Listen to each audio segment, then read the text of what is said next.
Thank you. First, I'd like to thank you all, and thank you to the committee for hearing survivor voices. I'd like to remind you of who you're hearing from today. At this time, can my survivor sisters and family please rise? We may look like grown adults when you see us now, but we were children, young girls at the time of our abuse. These are the photos of when our innocence, dreams, and lives were stolen.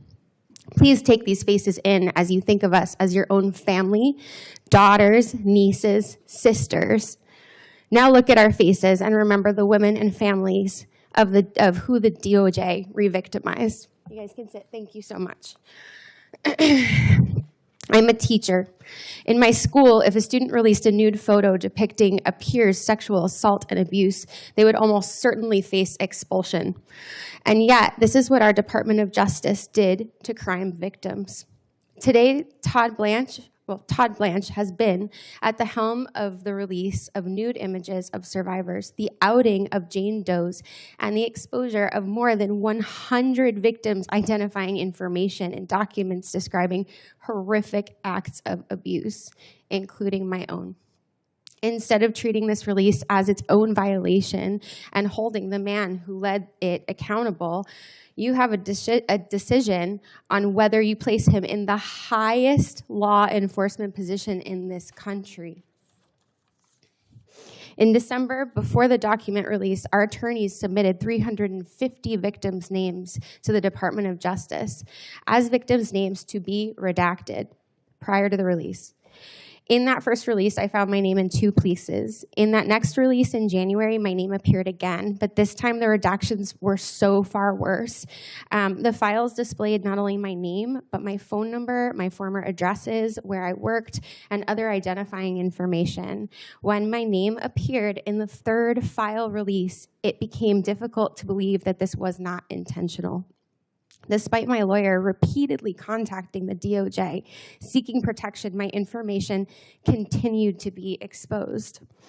And it's not just my name, it's the identifying information. These documents contain disturbing yet incomplete accounts of my abuse.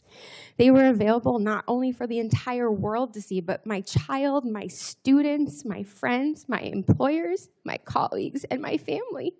It was humiliating. Worse, my FBI 302 exposed a Jane Doe who had fought for decades to conceal her identity. It's been absolutely devastating. Outing survivors causes real and irrevocable harm. While coping with our emotional distress and psychological trauma, we also have lost our privacy and confidentiality, suffered reputational harm, lost jobs, and now fear for our personal safety. We are not activists. We are crime victims. For us, this has never been about politics. It has been about getting justice for the crimes committed against us. And the redactions are not the only problem with Todd Blanche's nomination.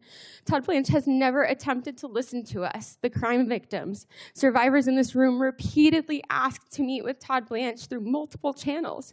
He never responded. Yesterday, he said he would meet with us, with our attorneys, if they were present. But let's be clear, that was the first time that was ever communicated to us before yesterday. He simply ignored us for the last 8 months. He has been radio silent, and the silence was deafening. Crime victims deserve better from the nation's highest level of law enforcement officials. We deserve to be heard directly, not dismissed and ignored. There are numerous investigative leads that must be followed, despite Mr. Blanche's claim that there are none. Epstein and Maxwell did not abuse women and children alone. They did not build their operation alone. Others enabled these crimes, exploited victims, and avoided accountability for decades. You do not have to take my word for it. Several weeks ago, after examining the evidence, Chairman James Comer directed Todd Blanche to open investigations into 2 men connected to Epstein.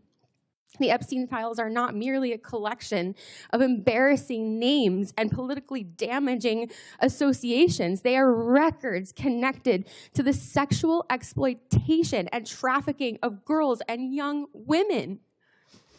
They contain information about how Epstein's network worked.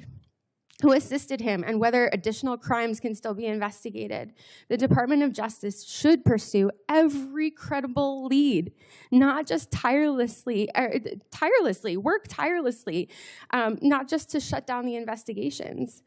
The survivors in this room know there are investigative leads because they are our stories. Mr. Blanche knows it too, yet he has chosen not to pursue them. Mr. Blanche's actions have destroyed survivors' trust. According to public reporting, Mr. Blanche spent approximately 9 hours meeting with Ghislaine Maxwell. He did not even spend 9 minutes meeting with the survivor. Afterward, Maxwell was transferred to what many have described as a summer camp prison. We learned all of this through the news. Imagine what that feels like as a survivor to sit there if you were exploited by Ghislaine Maxwell and you're hearing this for the first time with no explanation, no outreach, and no transparency from your. And to add insult to injury, the information that Todd Blanche gathered in the White House Situation Room last summer to curb the political fallout from the Epstein files was absolutely abhorrent. Instead of following investigative leads, our government treated and continued to treat this as a political crisis that needs to be managed. In our nation, everyone deserves equal protection under the law. Todd Blanche has been unwilling to protect Epstein survivors' personal information, and he has been resistant to investigate the people who helped Epstein and Maxwell commit those crimes. We need an attorney general committed to ensuring that everyone who facilitated Epstein's crimes is held accountable. Please, I implore you, please think carefully and think about the girls in these photos. Thank you. Support journalism you trust. Support PBS News. Donate now, or even better, start a monthly contribution today.